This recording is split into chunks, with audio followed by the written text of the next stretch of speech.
Something went completely off the rails on live TV, and it wasn't planned, rehearsed, or part of any debate segment.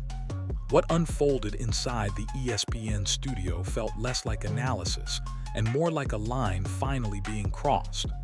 A moment where one voice said what a lot of fans have been thinking for years, and said it loud enough that nobody could ignore it. It started harmless, a routine conversation about quarterbacks, projections, generational talent, the usual buzzwords. But then Dan Orlovsky leaned into the hype, crowning potential, measurables, bloodlines before proof ever entered the room. And that's when the energy shifted. You could feel it. The smiles faded. The air got tight. Because sitting right there was someone who's watched this cycle repeat itself over and over again. Ryan Clark didn't jump in right away. He listened. Let the takes breathe. Let the numbers fly, GPS speed, height, weight, all the things that look good on paper. And then calmly he dismantled the entire argument in real time. No yelling, no theatrics, just logic hitting hard enough to freeze the room. What made the moment explode wasn't volume, it was truth. Clark challenged the obsession with projection and asked why quarterbacks who actually produce, lead, and transform programs keep getting brushed aside. And while one name wasn't said out loud, everyone watching knew exactly who was hanging over the conversation: Shedeur Sanders. Because while analysts rush to crown untested prospects like Arch Manning, Shedeur has been doing the work, winning games, taking hits, carrying programs, and still fighting uphill against narratives that never seem to follow others. This wasn't just a disagreement, it was exposure, a rare moment where the script broke and the system showed itself. Fans didn't react because it was dramatic, they reacted because it felt overdue. And once that curtain got pulled back, there was no putting it back in place. At first, it looked like any other routine segment on ESPN. A calm studio, smiles on set, analysts settling into what was supposed to be another safe conversation about quarterbacks and future projections. Nothing about the setup suggested fireworks. That's what made what happened next feel so jarring. The discussion drifted toward the now familiar buzzword, generational. As soon as that label entered the room, the temperature changed. Dan Orlovsky leaned into the moment, confidently laying out his case built on measurables, projections, and what a quarterback might become. Height, speed, frame, bloodline. It was the kind of take viewers have heard countless times: polished, confident, and comfortable. But comfort can be dangerous. Across the desk sat Ryan Clark, and while Orlovsky talked, Clark stayed quiet. He didn't interrupt. He didn't roll his eyes. He just listened. And that silence said everything. Because when someone with Clark's experience stops reacting, it usually means they're about to say something that cuts through the noise. Then it happened. Clark finally spoke, and the entire room shifted. This wasn't debate. This wasn't back and forth analysis. This was a dismantling, calm, controlled, surgical. He questioned the logic of crowning quarterbacks before they've proven anything meaningful on the field. He challenged the obsession with numbers and projections, pointing out how often those same measurements have been wrong before. The most striking part wasn't what he said, it was how the studio reacted. The laughter disappeared. Side conversations stopped. You could feel the tension bleeding through the screen. This was one of those rare moments where live television slips off script and everyone knows it. No producer cut in, no quick pivot, just truth hanging in the air. Orlovsky tried to respond with more data, more metrics, more comparisons, but the energy was gone. Clark had already reframed the conversation. This wasn't about who looks like a star. It was about who plays like one. And by that point, the audience understood something important.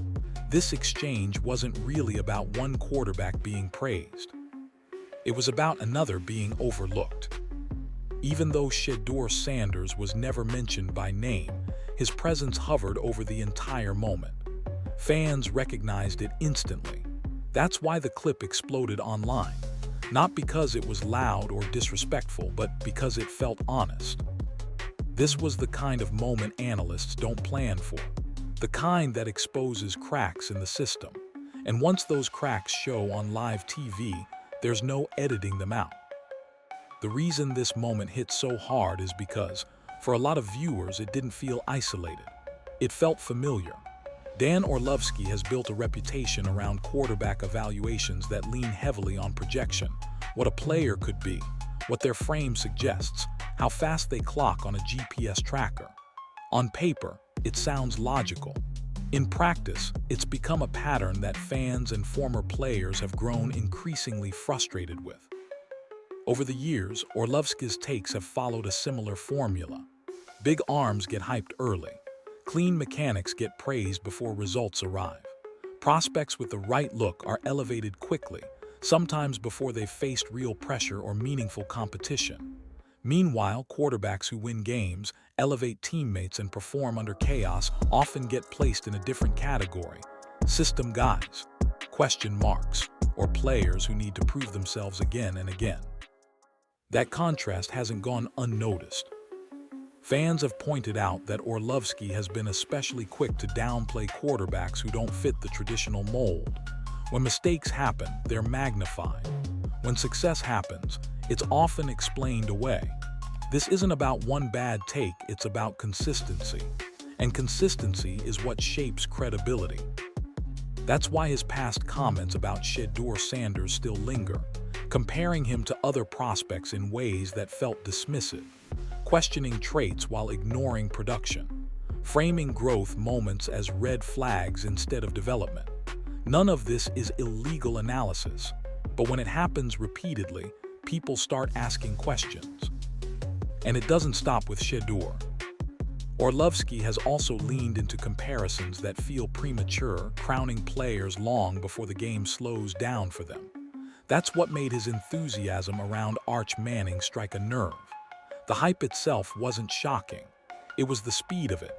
3 starts, limited tape, and suddenly, the generational label was on the table. For critics, that was the tipping point. Because if projection is enough for one quarterback, why isn't production enough for another? That's the question fans have been circling for years. And while Orlovsky often defends his stance with numbers and measurements, numbers don't erase context. They don't capture leadership. They don't measure poise.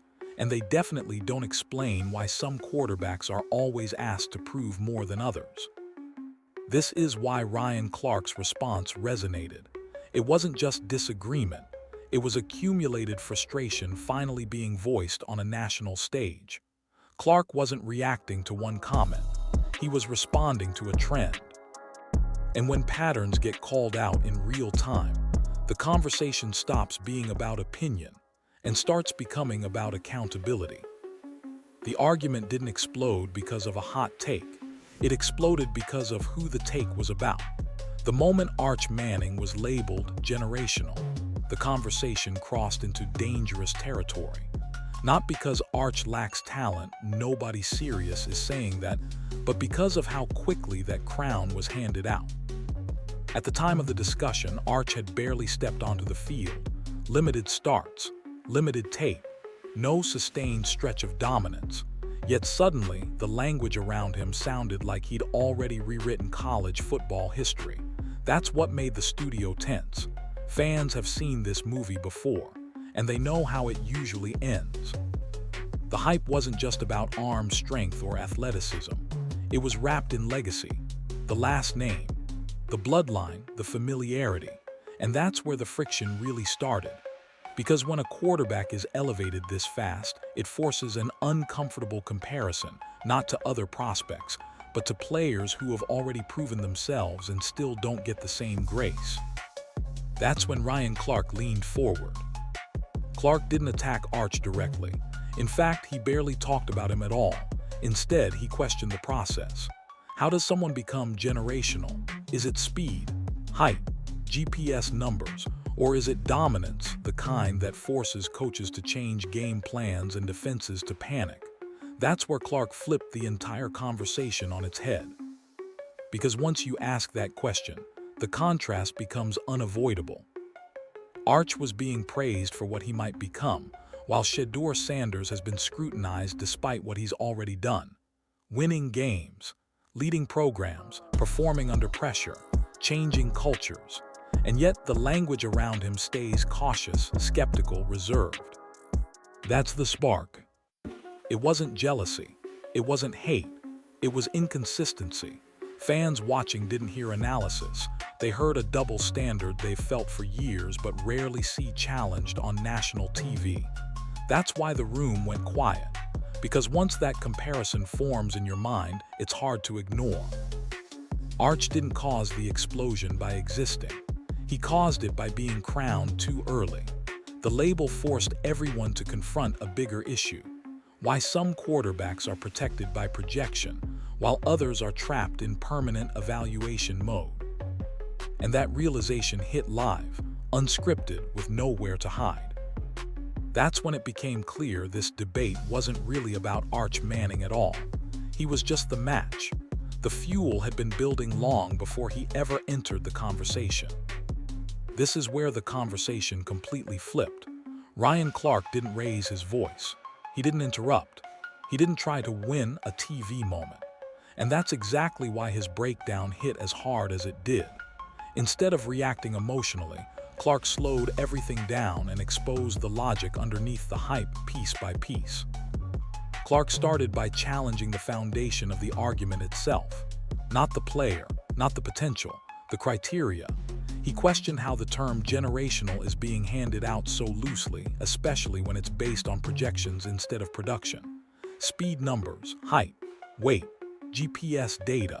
Clark made it clear those things don't tell the whole story and never have. That's when Dan Orlovsky leaned back on what he trusts most: measurables. He rattled them off like they were immune to debate. 6'4", over 220 pounds, fast in pads, elite movement metrics. On paper, it sounded convincing, but Clark didn't flinch.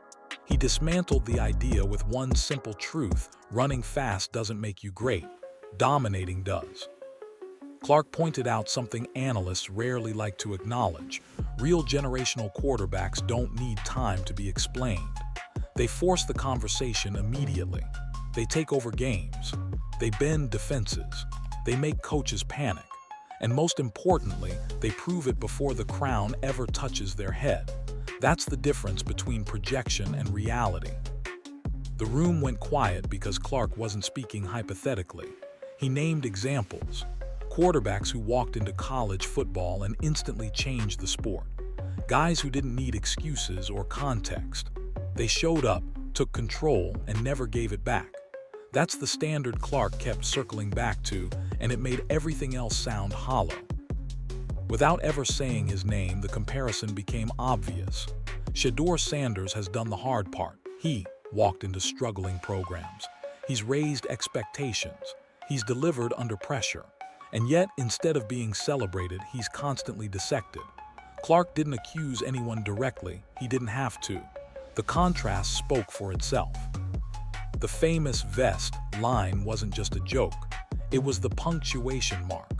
A reminder that analytics without context are meaningless. You can't measure leadership with a sensor. You can't track poise with a stopwatch. And you can't crown greatness before it shows itself on the field. That's why the breakdown landed the way it did. Clark didn't destroy an opinion, he exposed a system.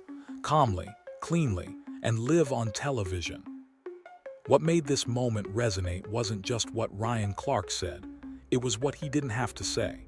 Because as he dismantled the logic on live television, one name hovered over the entire exchange like a shadow everyone could see but no one wanted to acknowledge: Shedeur Sanders.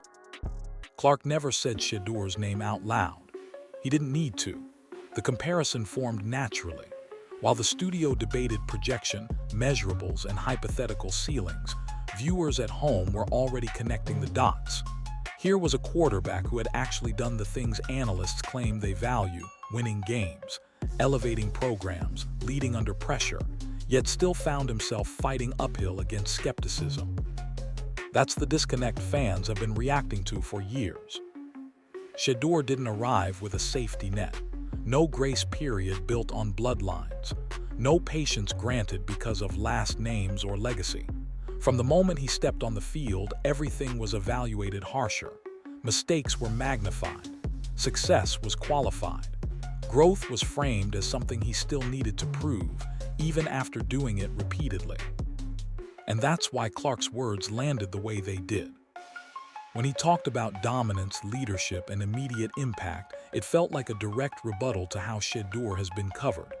Jackson State, Colorado, now the NFL conversation. Different levels, same pattern. Wherever he goes, expectations rise, culture shifts, results follow, yet the narrative never quite catches up. Fans watching didn't hear this as coincidence.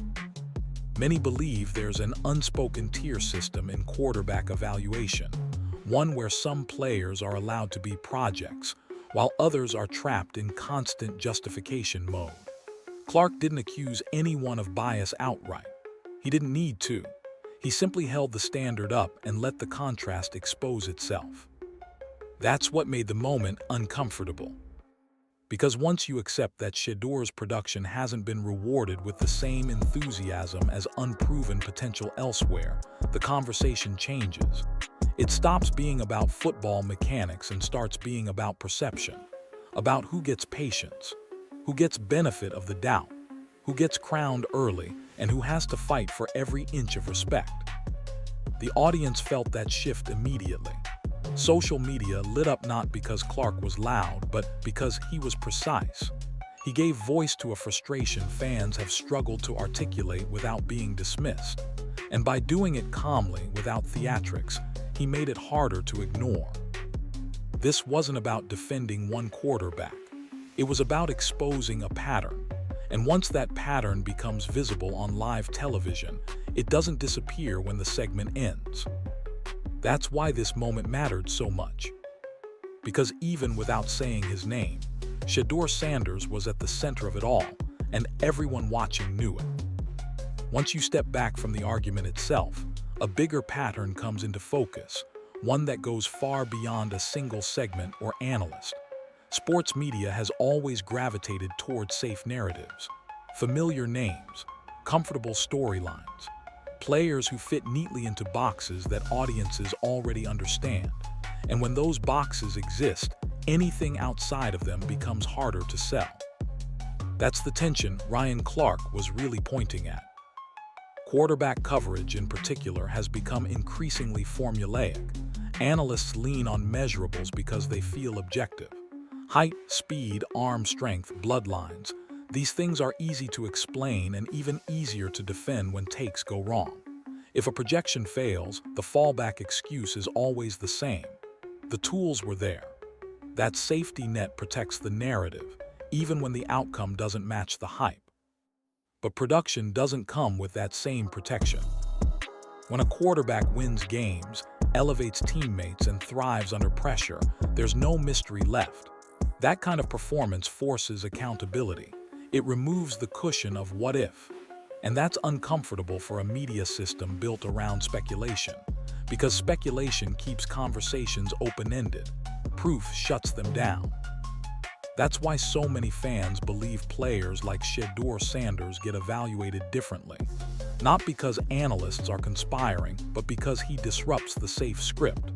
He doesn't need projection to explain his impact. His results speak clearly. And when results clash with expectations, media often hesitates instead of adjusting. Legacy prospects, on the other hand, arrive pre-approved. The last name carries weight. The comparisons are familiar. The patience is automatic. When struggles happen, they're framed as growth. When flashes appear, they're amplified. It's a narrative ecosystem that feeds itself and rarely questions its own bias. Clark didn't accuse anyone of favoritism. He didn't call out names beyond the debate itself. What he did was more damaging than that. He highlighted how comfort influences credibility, how analysts often confuse safety with truth, and how the industry rewards projections that feel good over performances that demand reevaluation. That's why this moment struck a nerve. Fans weren't reacting to anger or disrespect. They were reacting to recognition. They saw a system being described exactly as they've experienced it. one where some quarterbacks are allowed to develop publicly, while others are judged as finished products from day one. And once that realization sets in, it changes how people watch coverage entirely. Every generational label feels heavier, every dismissal feels louder, and every calm breakdown like the one Clark delivered feels necessary. Because the issue isn't one analyst or one take. It's a media culture that prefers comfort over correction and doesn't always know how to handle players who force it to change. This moment didn't go viral because it was loud. It went viral because it felt real. In an era where sports television is carefully packaged and overly polished, what happened between Ryan Clark and Dan Orlovsky felt unscripted, and audiences can spot that instantly. Viewers have become numb to hot takes. They expect exaggerated opinions, recycled debates, and analysts arguing in circles just to fill airtime. But this exchange broke that pattern. Clark wasn't chasing a viral clip.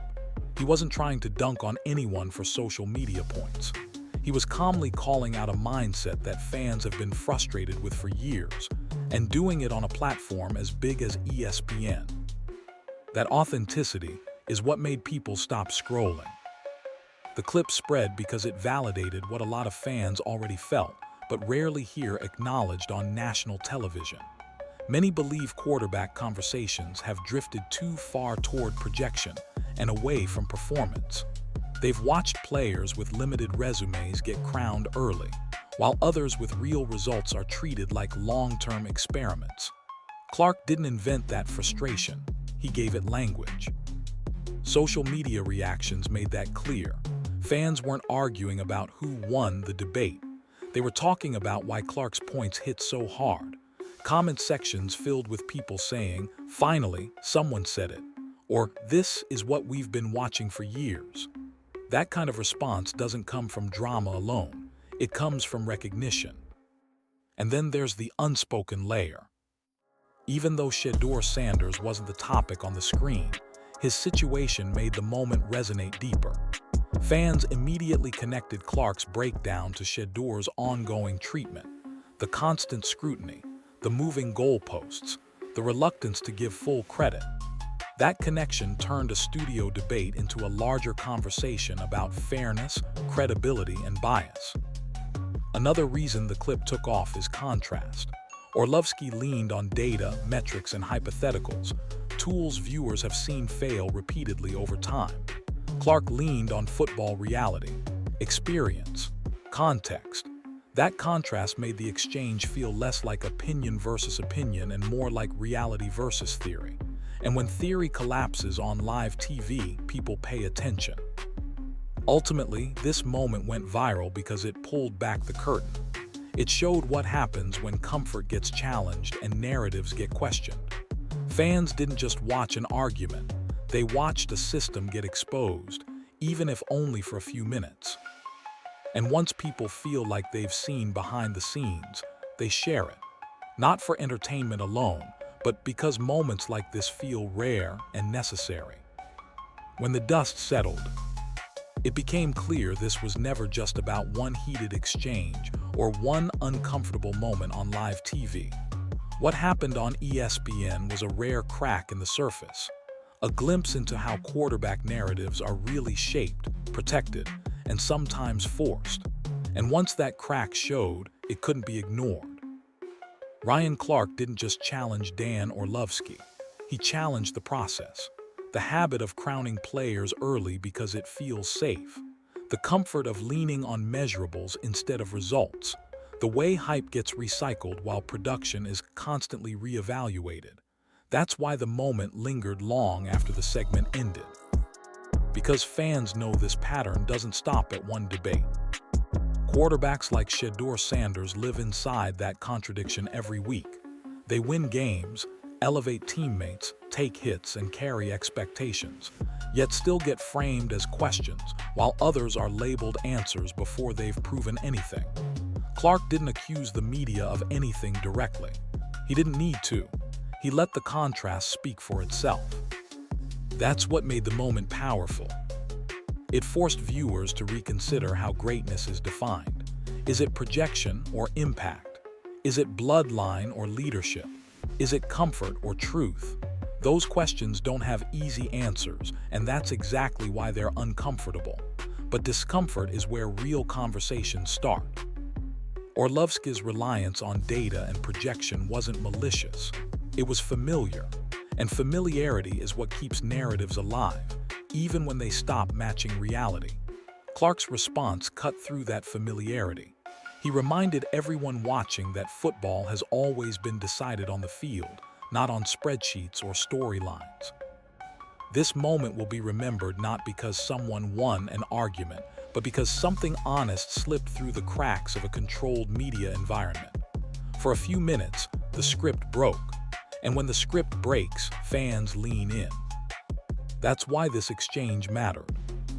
Not because it embarrassed anyone, not because it created drama, but because it exposed how easily perception can outrun performance, and how rarely that gets challenged on a national stage.